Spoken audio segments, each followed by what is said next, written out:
Next one is calculation of main reinforcement.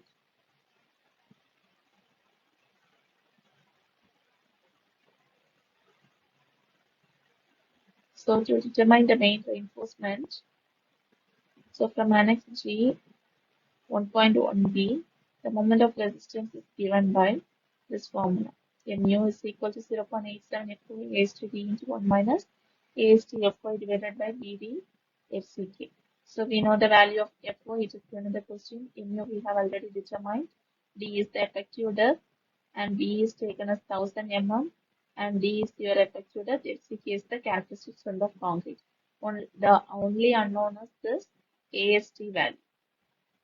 So substituting all these and solving, we will get an AST record. AST record is equal to 558.939 mm square. From this record AST value, we have to determine the spacing record, spacing of the main reinforcement.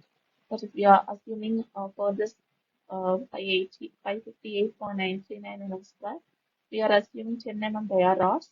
Therefore, the spacing required, the formula is 1000 into pi d square divided by 4 divided by AST required.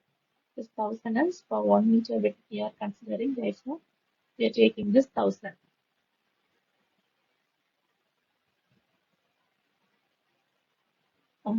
So we get a value of 140.445 mm.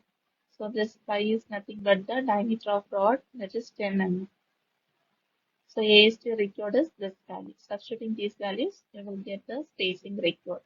So from this class 26.3.3b for slabs, the spacing, the provision for spacing is given in IS 456 and it is given as the horizontal distance between parallel main reinforcement bars shall not be more than 3 times the effective depth of solid slab or 300 mm, whichever is less.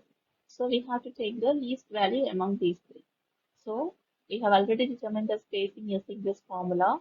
And according to codal provisions, the spacing should not be greater than 3 times the effective depth and 300 mm.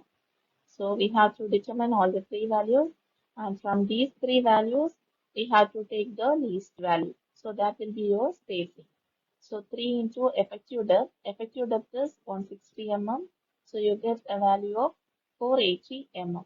So comparing these three values, that is 140.445, 480 and 300 mm, the least value is the 140.445. Therefore, we are providing this 10 mm dia rods at 140 mm center to center space. So next is the calculation of distribution reinforcement. So similar to the main reinforcement, instead of this that formula here, the minimum reinforcement for this calculating the distribution reinforcement, we have to find out the minimum reinforcement for slab. The minimum reinforcement is 0.12 percentage of D into D, that is the cross-sectional area. So substituting these values, that is D is taken as 1000 mm and D is 185 mm. Substituting these values, you get AST minimum is equal to this 222 mm square. So since the amount of reinforcement is less, we are assuming 8 mm diameters. So from this 8 mm, we are find out in the spacing required, that is 1000 into pi d square divided by 4 divided by AST required, that is this value. So diameter is 8 and AST required is 222. So substituting these values, we get 226.31 mm. So spacing, so to adapt the spacing, it is similar to the previous main reinforcement. So from the same class, that is 26.3.3, the spacing should not be greater than 3D and 300 mm. So we have to compare these three values. That is 226.31 plus 480 and 300. So among these three, which is the least value, so we have to take that for providing the spacing. So therefore, we are providing 8 mm dia distributed rods at 220 mm center to center. So this is the least value. So we are taking this. So we are rounding this. That is 220 mm center to center and mm center to spacing. So next step is to determine the check for shear. To check the shear, So to find out this, we have to find two terms. One is this tau v and another one is this tau c. That is the nominal shear stress as well as permissible shear stress. Nominal shear stress is tau v. So the formula is given in the code 40.1 IS 456 2000. So tau v is equal to du divided by bd. Du is the shear force which we have already determined, and b is the width of the slab, that is 1000 mm, and d is your effective depth, that is 160 mm, and we obtain tau v is equal to 0.18 Newton per mm square. Next is to find out this permissible shear stress, that is K into tau c. K is nothing but a factor which is based on the overall depth of the slab. So from this class, that is 40.2.1.1, for certain depth of slab, the corresponding K values are given. This K is so for our problem, this D value is 185 mm, and it is between this 200 to 175 mm. So interpolating for these two values, we get a K value of 1.23. Next is to find tau C. So tau C is taken from table 19 of IS 456 2000. So to find out this tau C value, first we have to determine the percentage tension reinforcement. This formula is 100 AST provided divided by BD.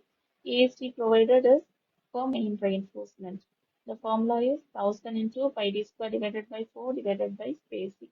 So the main reinforcement diameter is 10 mm we have provided, and the spacing is 140 mm. So substituting these values, we get an AST provided is equal to 560.714 mm square.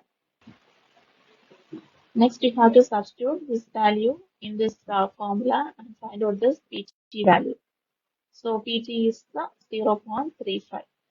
So next, for this PT value and this grade of concrete, so from table 19, we get this.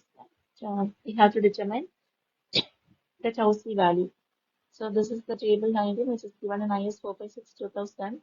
See here for this PT, that is 100 into AST provided divided by BD for this value and the grade of concrete. So here our grade is M20. Okay. So for these two values, we have to interpolate and find out the value of tau c. So PT value is 0.35. So it will be between this 0.25 and 0.5. And for this corresponding tau c value will be between 0.36 and 0.48. So interpolating for these four values, we get a tau c value of 0.408 Newton per mm square. So now we have to compare uh, this tau v and tau c value, K into tau c value. So since this tau v is less than this K into tau c, the slab is safe against shear. So next step is check for deflection. So to find out this check for deflection, you have to determine two terms. One is L by D max and another one is L by D actual.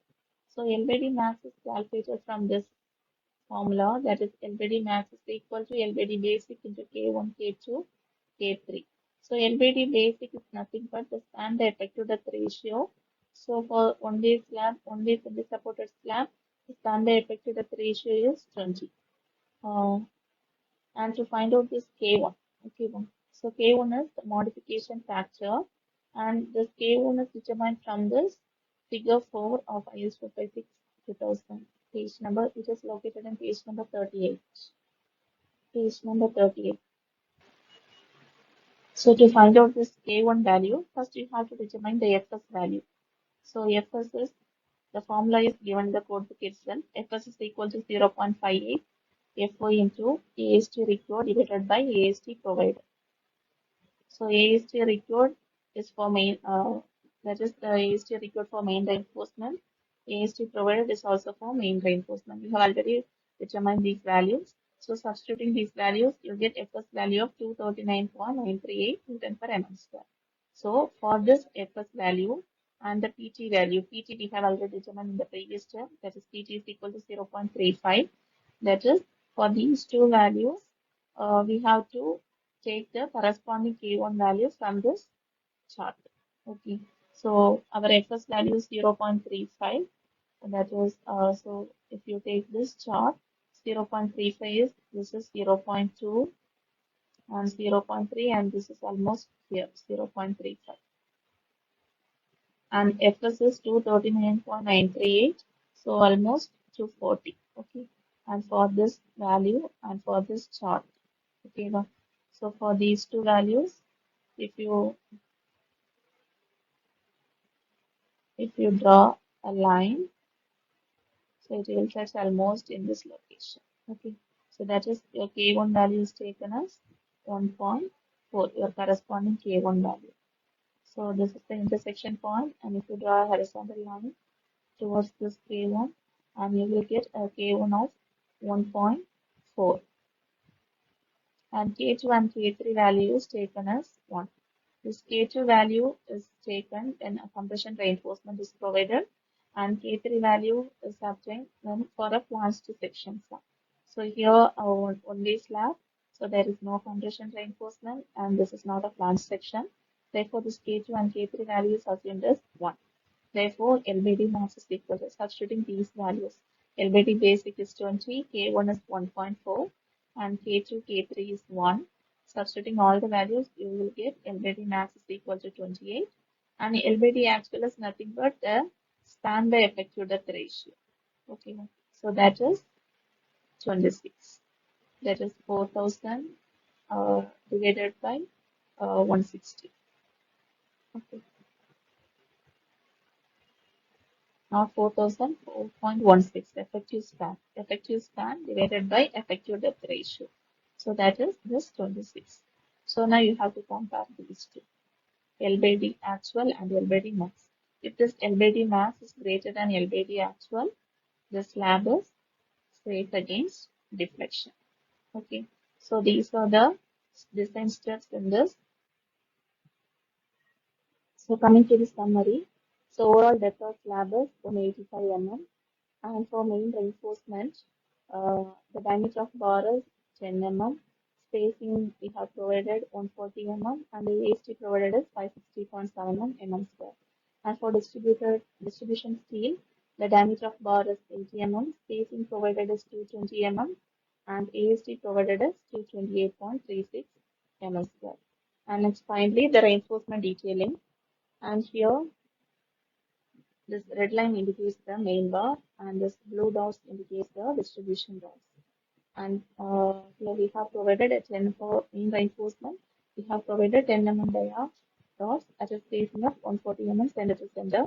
So here that is this red lines. Okay, 10 mm dia at 140 mm center to center, and it is alternatively bent. That is just bent alternatively. And next, this blue two dots, that is the distribution dots. So we have provided 8 mm dia at 220 mm center to center, that is 8 mm dia at 220 mm center to center dots are provided as distribution dots. And this is the center to center distance between the supports, and this length of this crank is 0.1 into this clear span, that is 400 mm, and this overall depth, that is from top of the slab to the bottom of the slab, which is 185 mm, and this effective depth, that is from top of the slab to the bottom of the center reinforcement. To the center of this bottom reinforcement, it is 160 mm. So this is about the design of one-day slab. Thank you. We will meet you in the next session. Thank you.